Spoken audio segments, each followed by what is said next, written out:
This meeting is being recorded. All right. So up we go. And I'm going to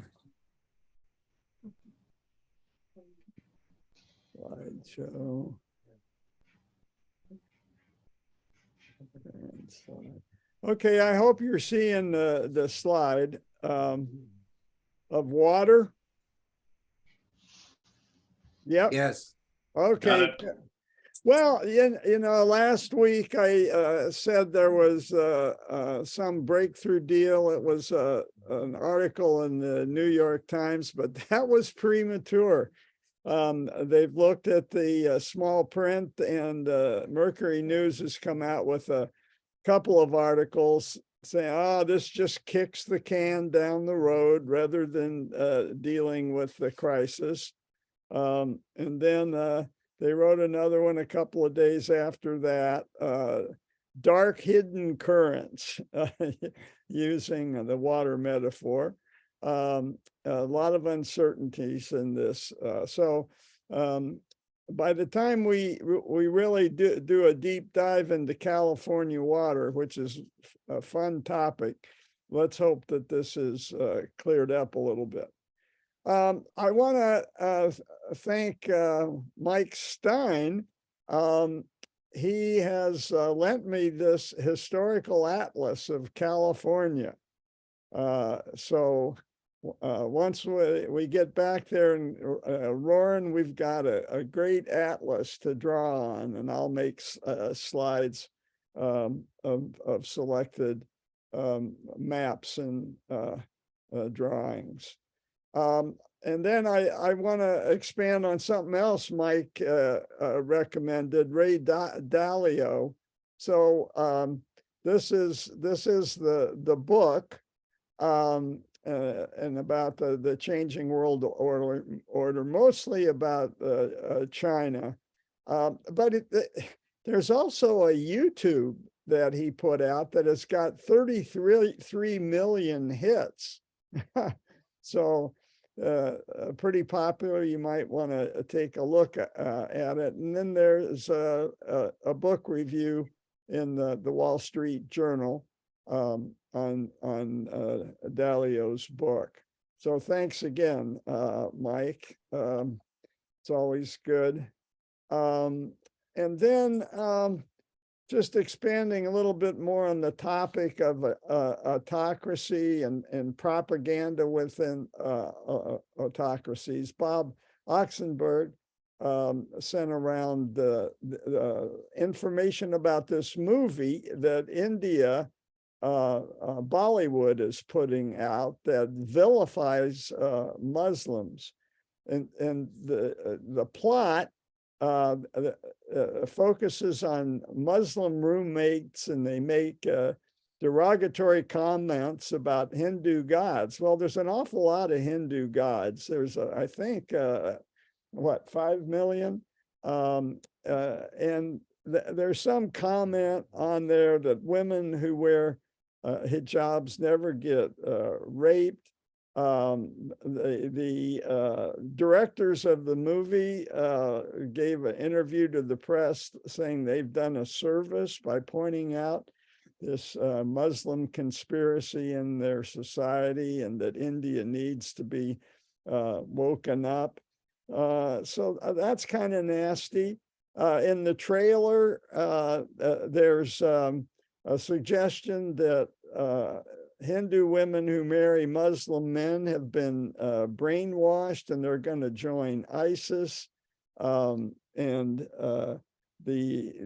movie depicts brutal violence against Hindu women with a chants of Allah is great on the soundtrack. Pretty nasty stuff. And the Economist did a review too, and they put Modi in the headline. He is actively championing this movie that vilifies Muslims, and that's not a surprise. He was in charge of the province where a lot of anti-Muslim riots happened before he became prime minister. Also, I want to thank Harold. He sent a link to Baba Brinkman, who is a Canadian educator who has mastered rap, and he does this YouTube called anthropogeny. And it just goes through the history of evolution in rap. I was reminded of Lin-Manuel Miranda and Hamilton. He got across a lot of information through rap, and this sort of stuff appeals to kids, and so thus it appeals to me, trying to make history more interesting. Harold compares his humor to Monty Python, and I would agree with that. And it gives a lot of graphical displays of the flow of history. So Baba Brinkman. And then we go back to this guy, Prigozhin, the head of a Wagner group. He's had a busy week. He has warned that Russia is soft and the upper classes are not throwing themselves into this war, although I guess it's still called a special operations. And he says that Russia is headed for revolution, like 1913. That was last week. Today, after this drone attack on in the suburbs of Moscow, which targeted upper class homes, he is calling the military morons for not protecting Russians. So that's Prigozhin. There's still wild speculation about what he's up to and why he's being tolerated the way he is. All right. So I want to try to wind up with China. I don't know if we'll make it, but we might spill a little bit over into next week.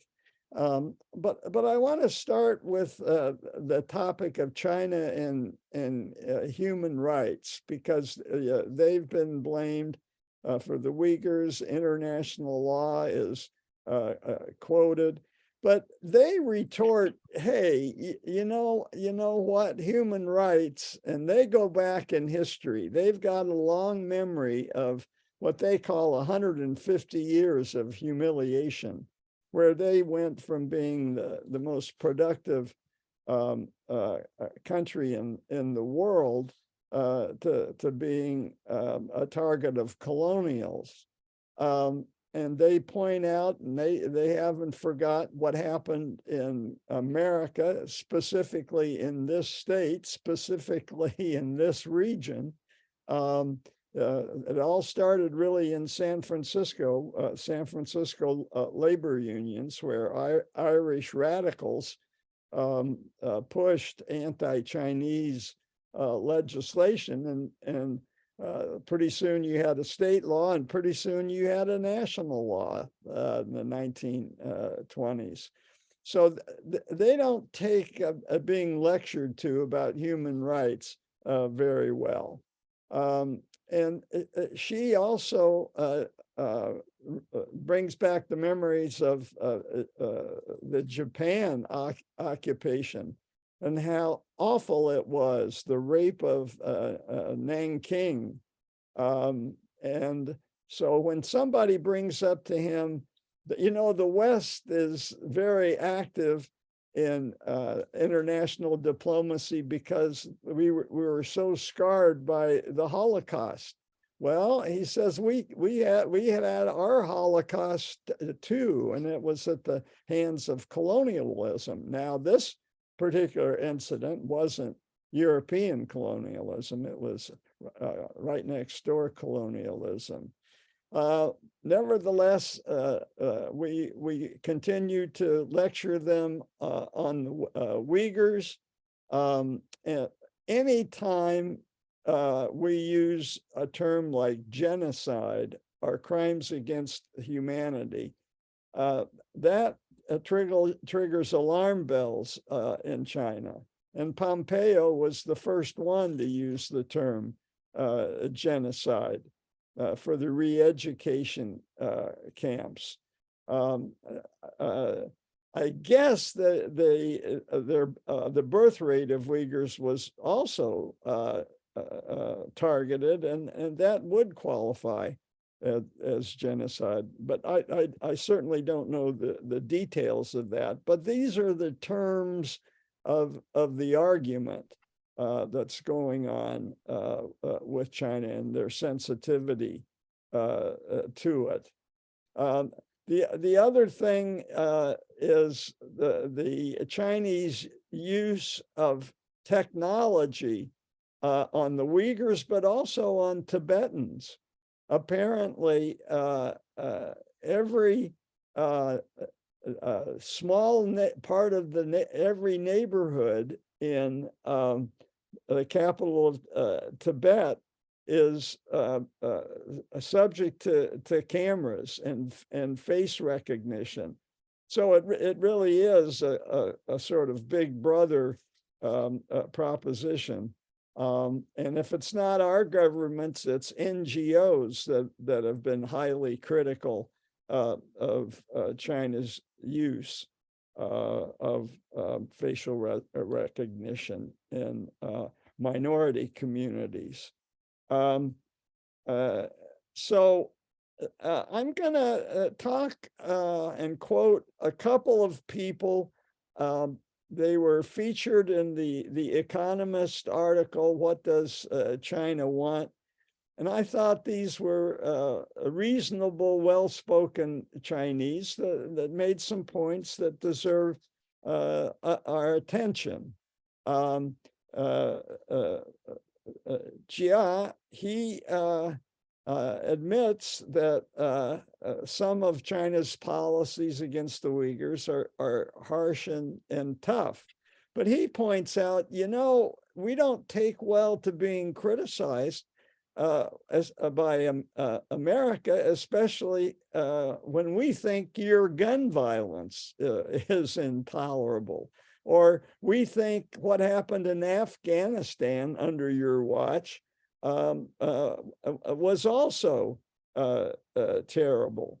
So this is the Chinese mentality, and he's a professor at Beijing, and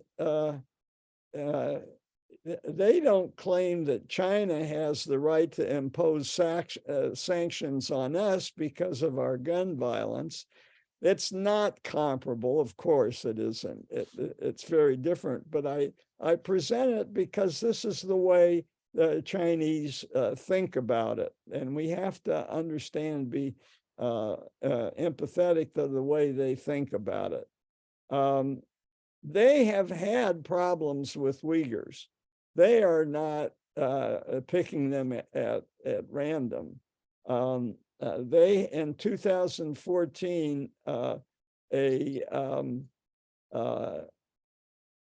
train station in Yunnan, where we had been fairly recently before this incident, there were a number of people that were stabbed to death, 29 people, by Uyghurs wielding knives in Yunnan. And so this is just saying what I just said earlier, quoting Jia.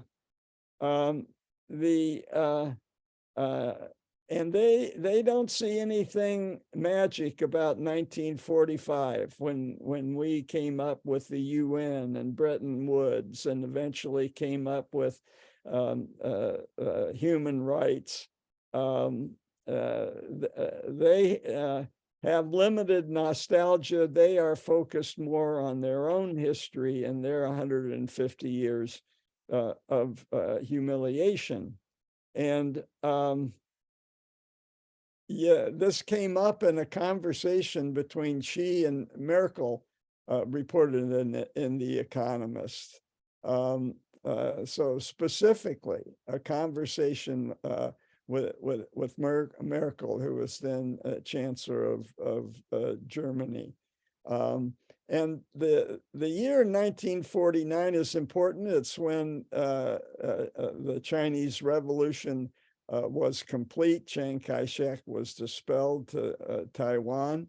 And the quote was, China has stood up.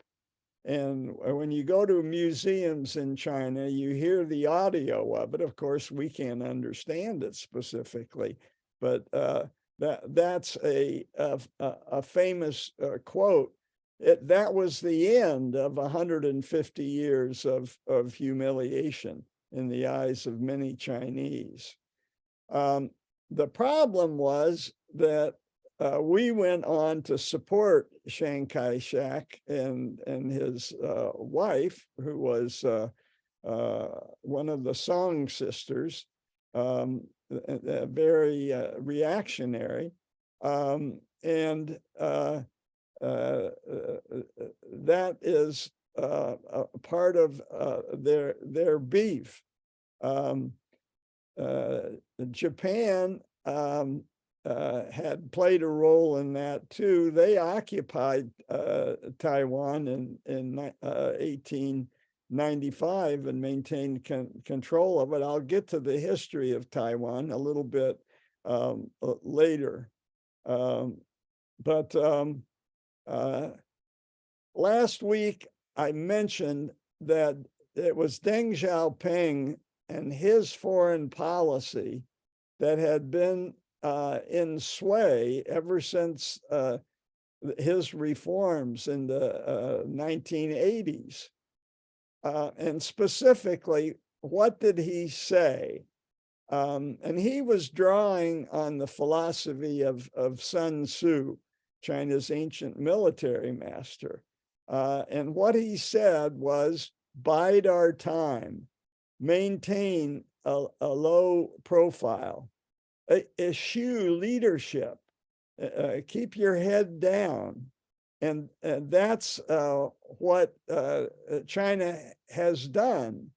And that is what won China a seat at the table in the World Trade Organization.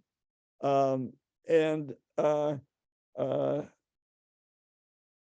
Xiaoping himself was an affable fellow. He traveled to the United States, put on a cowboy hat. It's hard to imagine Xi Jinping doing that. They claim, the Chinese do, that the breakthrough with Nixon and Kissinger, there was a unwritten agreement where Kissinger privately hinted that eventually China would get Taiwan. And then this is captured on White House tapes, where Kissinger told Nixon, we have to be cold about it. So if they're talking to each other that way, you can imagine that privately, they probably gave Zhou Enlai and Mao Zedong some sort of reassurance that Taiwan was just a temporary blip. The other part of China's PR campaign is they hand out a lot of money. they make a big deal about it. They certainly did with their dispensing of COVID vaccinations. Now, their vaccination was not as good as ours. It wasn't mRNA, but they distributed early and much more generously than we did. But if you look at the contributions of to other countries, their absolute amount is huge because they're huge. But if you look at it as a percent of their GNP, it's much lower, certainly than Japan, which is almost to the top, but other European countries. And Europe, particularly Scandinavia, is more generous than we are. That's for sure. Britain and France and even Russia. So they also came up with this Belt and Road initiative, but it's kind of backfired. They were basically putting it under the category of projects they were going to do anyway. And it wasn't something that was run centrally and efficiently by the Chinese government. It was something that was run by the provinces, by state-owned enterprises in the provinces. So when we get to talking about the economy and what the West objects to, which is state involvement in the economy, and that the competition is not a level playing field, if it's our private enterprise versus their state money, we'll do a deeper dive. But they've left their the Belt and Road Initiative to kind of go harem scarum, whatever the provinces want to do, and it's complicated. They have not forgiven loans to the rate that Europeans do. And so there's been a backlash, particularly in Central Asia, against some of these Belt and Road projects. So Xi Jinping, recognizing this, changed his strategy, and in 2021 rebranded it as the Global Development Initiative. And he attached it to the UN Sustainable Goals Development Program, which was a brilliant PR stroke. His point was that we're giving out money, and it doesn't depend on your political system. For us, in the West, it's always, well, wait a minute, we're not handing out money to autocracies. You've got to pass a political test. But China is not picky about that. And that has won them the support of autocracies. And we talked about that when we talked about the VDEM project, that whose report just came out showing the further decrease in democracies around the world. So the Chinese alliances. The big change for them has been their alliance with Russia. So let's just go back a little bit and look and see how that developed. Nixon, Kissinger, and China was essentially a triangulation against Russia. Russia certainly interpreted that way, that they'd been outmaneuvered by Nixon. Now all of a sudden China was buddy-buddy with America. And let's just look at what that meant. That was important. At that point in time, there was a long border between China and Russia. And most of that border was the Soviet Republic of Kazakhstan. And that was shortened considerably with the fall of the Soviet Union. All of a sudden, now the China-Russia border is much shorter. This map shows it more clearly. Here's Kazakhstan wrapping itself around the Caspian Sea, and here's Mongolia. And here's what's left of the Russian-Chinese border. And that is basically Manchuria. And that has historically been a fraught border. There have been battles along the Amur River at this part of the Russian-Chinese border. But today, this is their new partnership with Russia. It's a very busy border. There's just an awful lot of economic tourism, if you will. And some people have said it's really Russia has become, particularly Siberia, a colony of China. It's still the world's sixth longest border. There's 160 crossings, all of them open 24 hours a day. River crossings, ferry crossings. So it's an active border in this new partnership. So we're wondering what keeps Russia and China together, given this invasion of Ukraine. What keeps China on sides? And it's what's going on at this part of the border.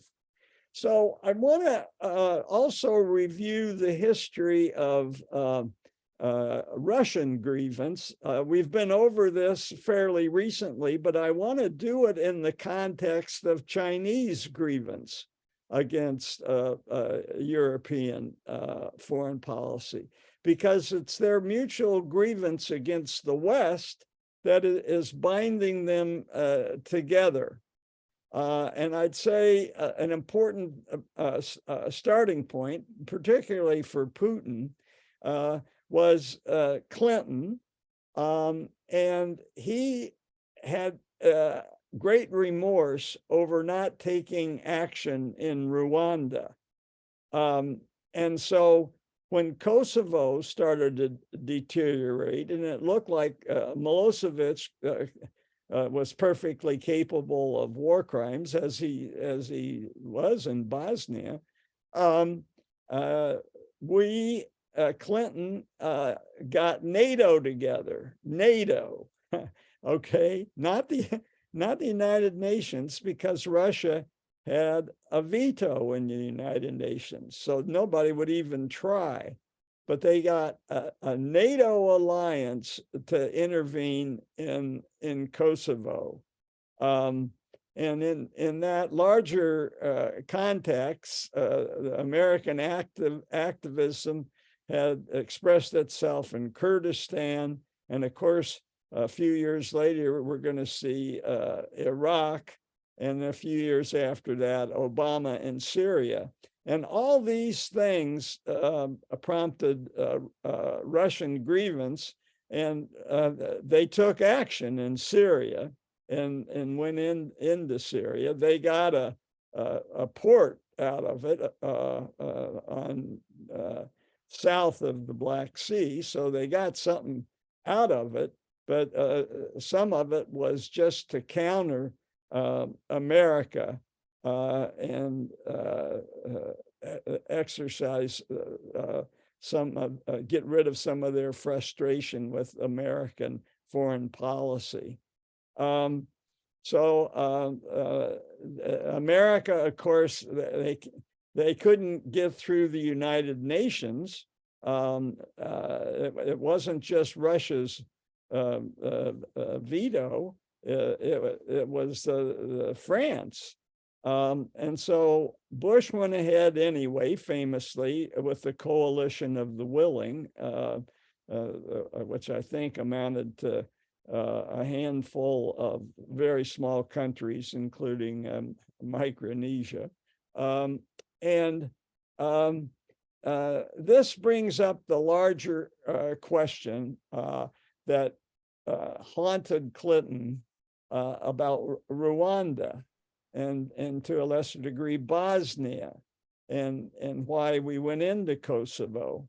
It's this notion of the responsibility to protect, which is now, ever since 2005, a policy of the United Nations. Even China signed up to this concept that the world, if they see a pending genocide, has the responsibility to protect, to prevent humanitarian disasters. But the problem is defining when the responsibility to protect has been triggered. The way it stands now, there's so little agreement on that, is that it's becoming an empty principle. China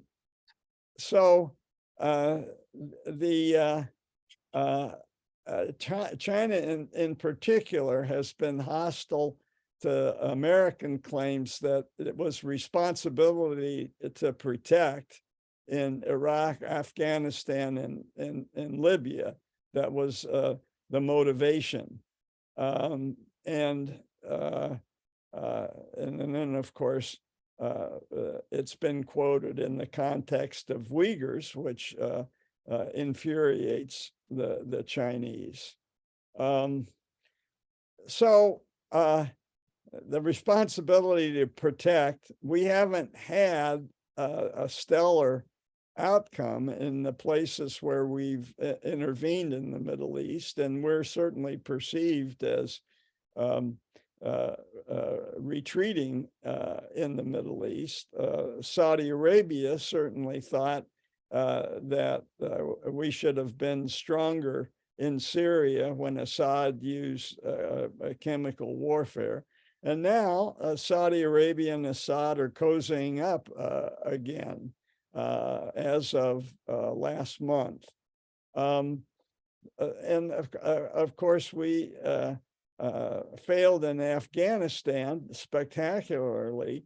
But for those of us that spend a lot of time thinking about Afghanistan, we did a history of the Pashtuns that took us many months.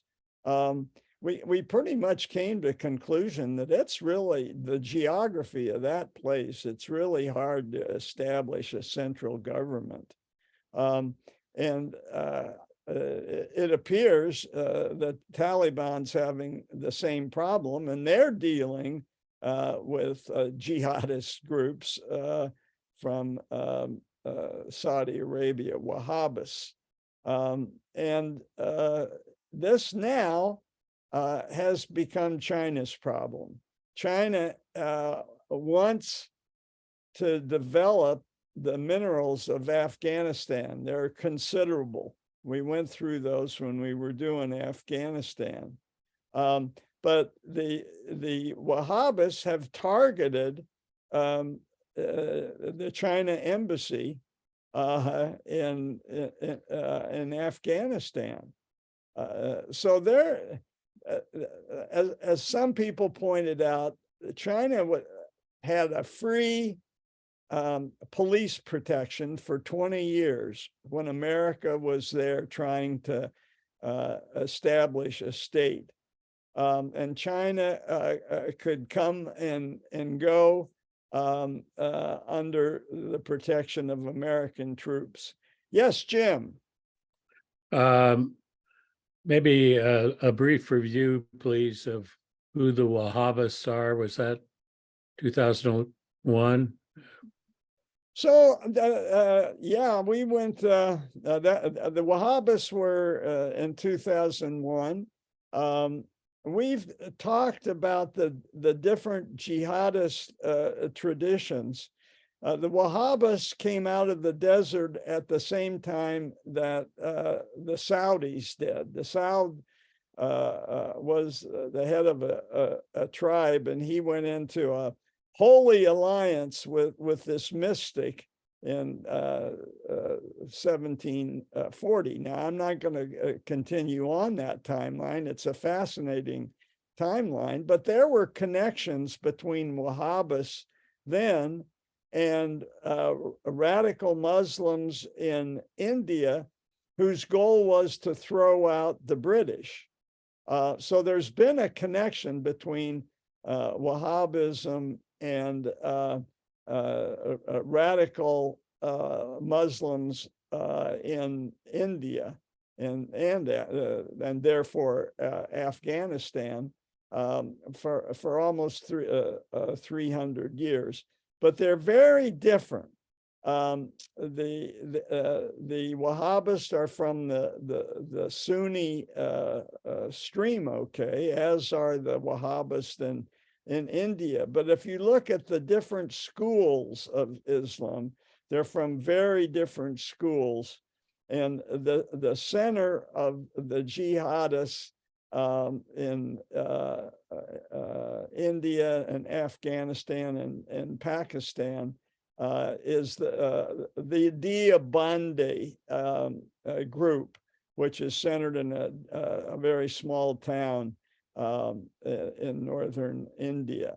So that's all I'm going to say. But they come from starkly different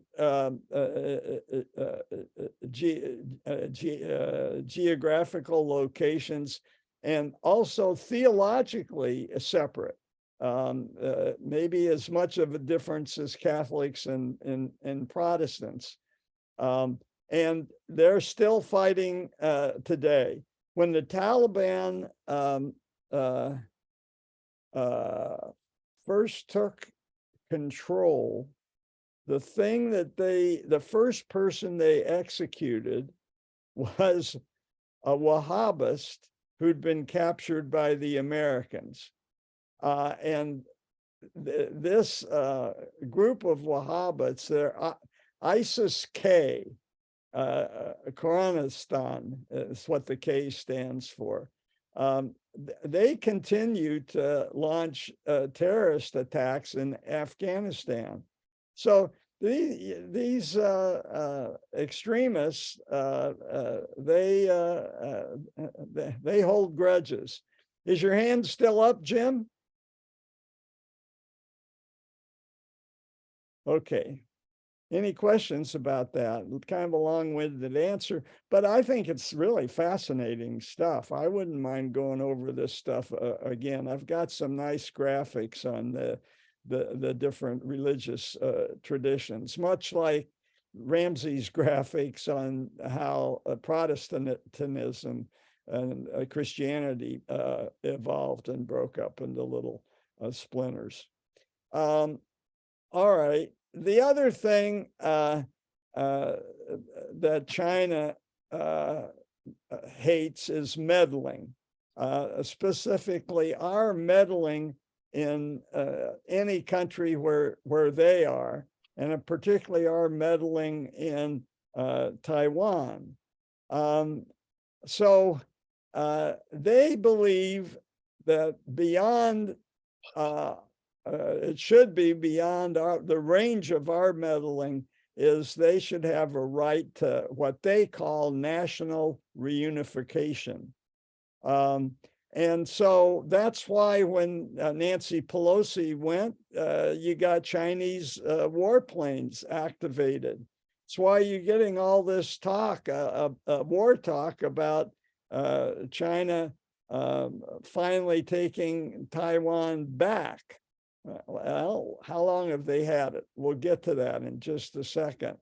But right now, the conventional wisdom is it's 2029 is Xi's target date. So not something that's imminent, but something that is it will be in the lifetime of some of our younger members.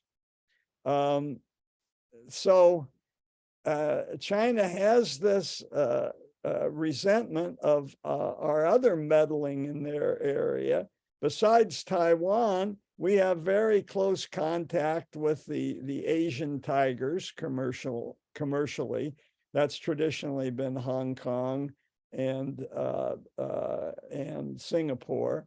Obviously, we have a very strong tie with Japan, and we had a strong tie with the Philippines until the demagogue came. Now he's gone, and we're building up. And when we were gone, China was even more aggressive in the South China Sea. And we see Russia has similar resentments because of our involvement. Okay, the history of Taiwan, it's very interesting. The prehistory is important because Taiwan was a staging ground for the Polynesians that spread throughout the Pacific Islands. And if you've ever been to a pig roast in Hawaii, the tradition of a pig roast came from Taiwan. In the prehistory, when the prehistoric people launched in their small boats and spread throughout the Pacific. The first Europeans to get involved were the Dutch, then the Spanish. Then there was a local kingdom, a dynasty, but it was the Qings who finally took over in 1683. And it's their rule that gives China the sense that it owns Taiwan. Now, did they control Taiwan in all these years? No, they didn't. In fact, it was Japanese pirates that were very active. You know, you look at your New York Times map that gives timelines and stuff, and you see Japanese pirates, really? But they ruled the seas for a long time. So it wasn't like the Qing had absolute control of Taiwan. And they certainly lost all control when, as a part of the Japanese-Chinese War in 1895, Japan took over Taiwan and ruled it for 50 years in recent history. This is of some interest for you people from Walnut Creek. We have Howe Homestead Park, and it's named after James Howe, who was a reporter in the Chinese-Japanese War of 1895. Just an aside. All right, and so here's the timeline with the associated flags. So what do the Taiwanese people feel now? This is hot off the special report from The Economist. And for a long time, it was a toss-up. Do you want to be Taiwanese, or would you like to be Chinese? So when Chiang Kai-shek was still in charge, and his party, it was one China, but we'll be in charge. Over time, that has divided. and more people identify as independent Taiwanese, and fewer have any desire to be Chinese. And if you take a look at what's happened to Hong Kong, you can understand that. There are some people in the middle who say, look, we can do both. One country, two systems. But the Taiwan identification is ruling the day. I'm not going to spend any time on this. It's just a nice timeline of recent history since Mao Zedong got independence for China. And the color of the coding here is when has it been friendly and green, and when has it been unfriendly. And we had a long green stretch, I think, until Xi Jinping started to feel his oats. Today, Europe is fairly united, but we know from our past, dealing with Charles de Gaulle, that the French don't want to be seen as poodles for Americans. So Macron has called our interest and our bond with Taiwan problematic, and that it's dominating politics, geopolitics, and is preserving Taiwanese independence really that important, because it incites China, and then they don't go along with universal values, which are part of the Enlightenment that France believes it's in charge of. The values of the Enlightenment, the place of the French Revolution. So he has even said that China's attacks on the West are clarifying, quote unquote, and that choices must be made, i.e. ditch Taiwan. I just, that's the same thing. He made a recent trip to China and reiterated all these things to Xi's great happiness, and got back to Europe and faced a firestorm.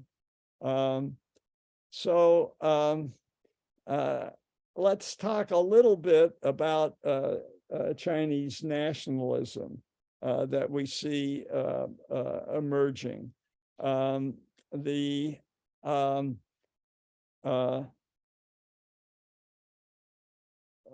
thing that is exacerbating it is the feeling that the West will never accept China, and the West is trying to impede China, which is just the opposite. Clinton certainly wanted and fought for China to join the World Trade Organization because he believed that economic liberalization would mean political liberalization. Well, that hasn't worked out.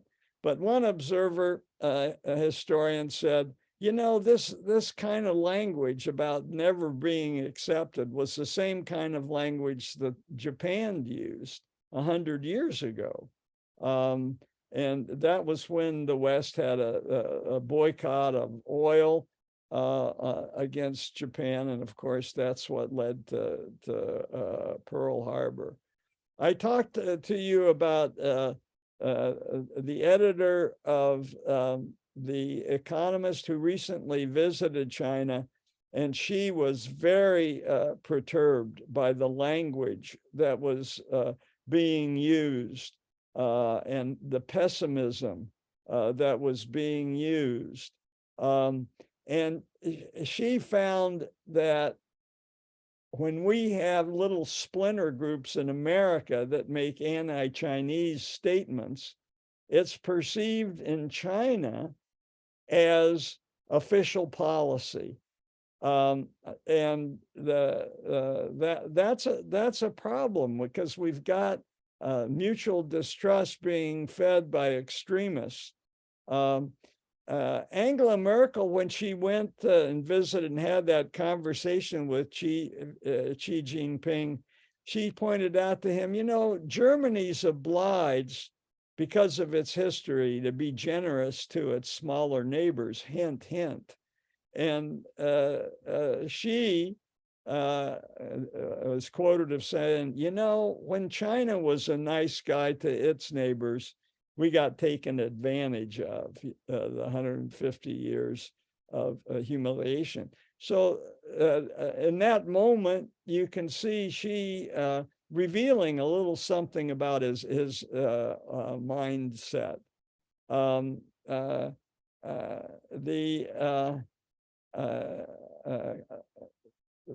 In summary, the Chinese complain about America, and there is one strong school of it's time to confront the Americans, the hawks. It's unfair. They were winners after World War II, and they made rules, and now they're talking sanctimoniously and hypocritically, and might is right, and it's time for China to flex its muscle, not just play defense. So this is a far distance from Deng Xiaoping's philosophy, and probably a good place for us to stop. It'll be just a brief mop-up next week, and we'll look at a couple of commentators, Chinese commentators, who I think are very fair and will give us a deeper understanding of how China thinks about the current differences. So with that, I'll throw open the floor. Any comments about the recent elections in Turkey? Yeah, I think we predicted that Erdogan got 49% in the first round, and there was no way that the other guy, the old guy, who was the stand-in because the dynamic, charismatic guy was prevented from running, you'll remember, there was no way that he was going to be able to go from 45 to 50. And it was fairly simple for Erdogan to get to 50, and I think he got to 52 or 53. So no surprise there. And Fareed Zakaria prepared us for that. By the way, next week, Fareed Zakaria this week was oddly optimistic about the American economy, and I'll try to summarize that next week. Other questions, comments? There was an interesting article in today's New York Times about how China basically has control of nearly all the production of materials used for the new batteries, from mining to refining and so on. And that basically all this electric vehicle stuff is being made in, at least the batteries are being made in China. Yeah. And some of these rare earths are in Afghanistan, I'll just point out. And some of it, by the way, is in Ukraine, I think. So we want to have electric vehicles, we're going to have to deal with China. Okay.